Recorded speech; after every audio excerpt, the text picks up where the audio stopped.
નમસ્કાર વિદ્યાર્થી મિત્રો, હું અંકિત પાગડાળ આરએમ એજ્યુકેશનમાં ફરી તમારું હાર્દિક સ્વાગત કરું છું.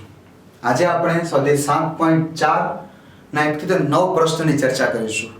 ટેક્સ્ટ બુક સાથે લઈને બેસજો. ટેક્સ્ટ બુકનું મહત્વ આજે વધારે છે. રકમ બોર્ડ ઉપર લખવાનો સમય થોડો ઓછો છે. સૌપ્રથમ પ્રશ્ન નંબર 1, NC8 NC2 છે, તો NC2 ની કિંમત શોધવાની રહેશે. NC8 NC2, તો આ પરથી એક લખી શકાય 8 બરાબર 2 અથવા n 8 plus 2. હવે 8 બરાબર 2 તો શક્ય નથી, તો બચ્યું n 8 plus 2 यानी कि 10. તો માટે સીધું અને સિમ્પલ 10C2 10 ગુણ્યા 9 ભાગ્યા 2 એટલે કે 45. જો તમે દાખલાને આ રીતે ગણો એટલે કે NC8 અને NC2 ને સોલ્વ કરીને ક્વેશ્ચન કરશો, થશે ખરા 100% થશે, પણ થોડો લેન્ધી થઈ જશે. તો એકદમ શોર્ટકટમાં એકદમ સિમ્પલ. અને આના માટે કયું સૂત્ર વપરાવાનું છે? તો NCR અથવા તો NCA NCB હોય તો A બરાબર B અથવા A plus B બરાબર N થશે. આ સૂત્રનો ઉપયોગ કર્યો છે કે જેની ચર્ચા હું સંચય ચેપ્ટરના સંચય કોન્સેપ્ટમાં કરી ચૂક્યો છું, જે તમને આગળના લેક્ચરમાં જોવા મળશે. પ્રશ્ન નંબર 2 ની વાત કરીએ.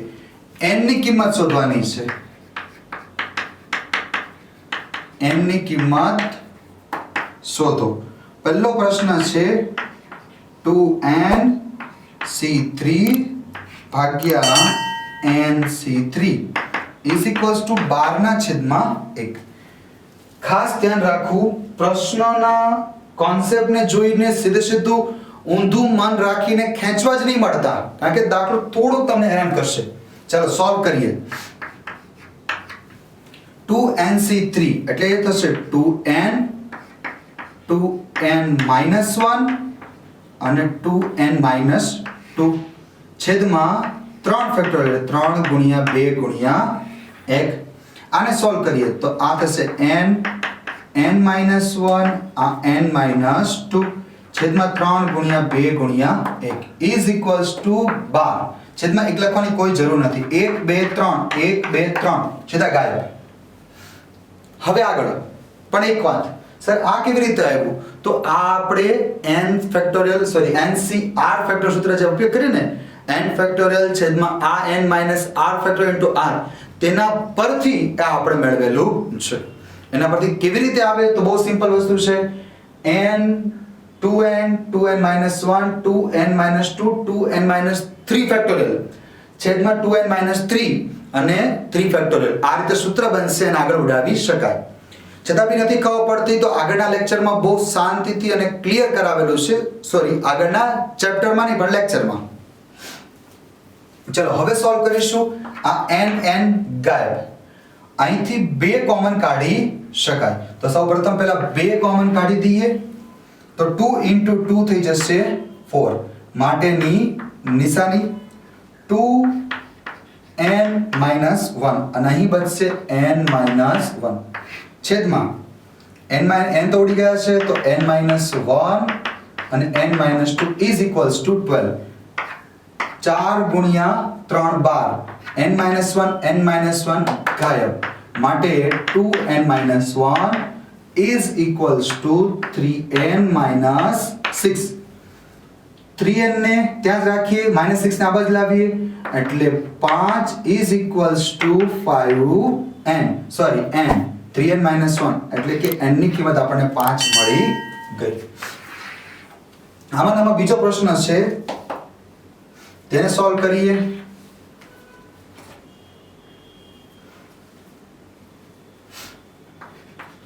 NC3 divided by NC3 is equals to 11/1. ચલો તો આને સોલ્વ કરતી વખતે કઈ રીતે સોલ્વ કરીશું? તો એક વખત બતાવી દેવ કે ડાયરેક્ટ સૂત્ર ઉપયોગ કેવી રીતે કામ થાય, એટલે કે આમાં ડાયરેક્ટ સૂત્ર કેવી રીતે ઉપયોગ થઈ શકે. 2n ફેક્ટોરિયલ છેદમાં 2n-3 ફેક્ટોરિયલ અને 3 ફેક્ટોરિયલ ભાગ્યા n ફેક્ટોરિયલ છેદમાં n minus 3 factorial 3 factorial is equals to 11 ના છેદમાં 1 છે પણ આપણે લખીશું ખાલી 11 માટેની નિશાની કરીને હવે જોઈએ મોટી સંખ્યા નાની સંખ્યા તો મોટી સંખ્યાને નાની સંખ્યા તરફ જવા દો ક્રમ ગુણિતનો ઉપયોગ કરો 2n 1 2n 2 અને 2n 3 ફેક્ટોરિયલ નીચે 2n 3 ફેક્ટોરિયલ અને 3 ફેક્ટોરિયલ એટલે 3 ગુણ્યા 2 ગુણ્યા 1 is equals to છેદમાં n into n minus 1 into n minus 2 into n minus 3 factorial મોટી સંખ્યાને નાની સંખ્યા તરફ લઈ જતા 11 જુઓ 2n minus 3 2n minus 3 ગાયબ સમાન છે તો ઉડાવી કાઢ્યા 3 2 1 3 2 1 n minus 3 n minus 3 ઉડી ગયા n ઉડી ગયા 3 સોરી આ નહીં ઉડે ને 11 હવે હું બચ્યું તો કઈ નહીં સાદુરૂપના સ્ટેપ પૈસા છે આપી દઈએ ઇઝ ઇક્વલ્સ ટુ 11 2 છે આમાંથી 2 ને કોમન કાઢી એટલે 4 થઈ જશે 2n minus 1 n minus 1 બાકી બધું કટિંગ અહીંયા n minus 1 અહીંયા n minus 2 તો ચલો ગુણાકાર કરીએ એટલે આપણું કામ ઘણું આસાન બની જાય 4 ગુણ્યા 2 એટલે કે 8n અને -1 સાથે એટલે કે 4 is equals to 11n -22 n -2 નો ગુણાકાર આમની સાથે માટેની નિશાની 8n ને જમણી સાઈડ લઈ જઈએ 22 ને આ બાજુ 22 માંથી 4 જશે તો 18 11 માંથી 8 જશે તો 9 10 અને 11 એટલે કે વધશે 3n માટે n બરાબર 6 ચલો આ તો પ્રશ્ન નંબર 2 ના બે દાખલા હવે આગળ વધીએ પ્રશ્ન નંબર 3 વર્તુળ પરના 21 બિંદુઓમાંથી 2 બિંદુઓ વાળી જીવા કેટલી દોરી શકાય જીવાને 2 બિંદુની જરૂર છે વર્તુળ ઉપર ટોટલ 21 બિંદુઓ હશે તો સિમ્પલ વસ્તુ 21c2 આપણું કામ ક્લિયર બહુ ઈઝી કામ હતું પ્રશ્ન નંબર 3 21c2 ઉકેલ નાખીએ એટલે 21 ગુણ્યા 20 ભાગ્યા 2 એટલે કે 200 ને ટોટલ 10 જીવો દોરી શકાય પ્રશ્ન નંબર 4 5 કુમારો છે એટલે કે 5 છોકરાઓ છે બોયઝ અને 4 ગર્લ્સ 3 કુમારો અને 3 છોકરીઓ એટલે કે કુમારીઓની કેટલી ટુકડી બનાવી શકાય બહુ સિમ્પલ છે 5 માંથી 3 છોકરા વચ્ચે અને છે તો અને આવશે એટલે અહીંયા આપણે લઈ લઈશું ગુણાકાર 3 કુમારો અને શબ્દ છે 3 કુમારીઓ 4 માંથી 3 ચલો 5c3 એટલે 5 ગુણ્યા 4 ભાગ્યા 2 સર કેવી રીતે 5 4 ગુણ્યા 2 કરી નાખ્યા 5c2 કરી નાખ્યું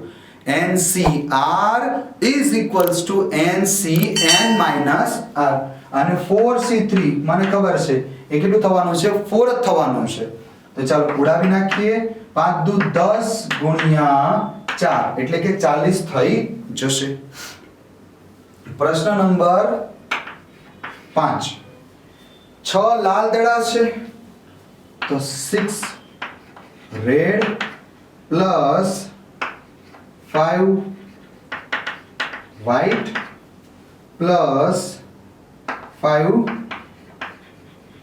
blue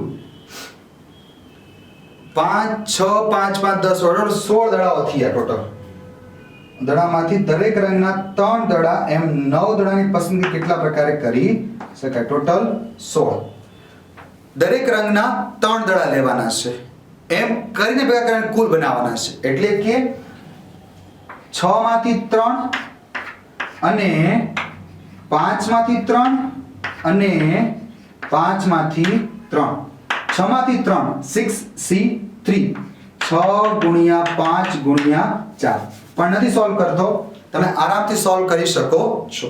5c3 5c3 સોલ્વ કરો, 5c2 5c2 છે જ અહીંયા, બરાબર, 10 10 અને 6c3. ચલો હું આગળ વધું. પ્રશ્ન નંબર 6. 52 પત્તામાંથી 5 પત્તાની પસંદગીમાં બરાબર એક જ એકો આવે. 5 પત્તા પસંદ કરવાના છે, એક પત્તો શું હોવું જોઈએ? એકો. તો બહુ સિમ્પલ વસ્તુ છે. પહેલા 4 માંથી એક એકો પસંદ કરી લીધો અને હવે કેટલા પત્તા બચ્યા? 48 પત્તા.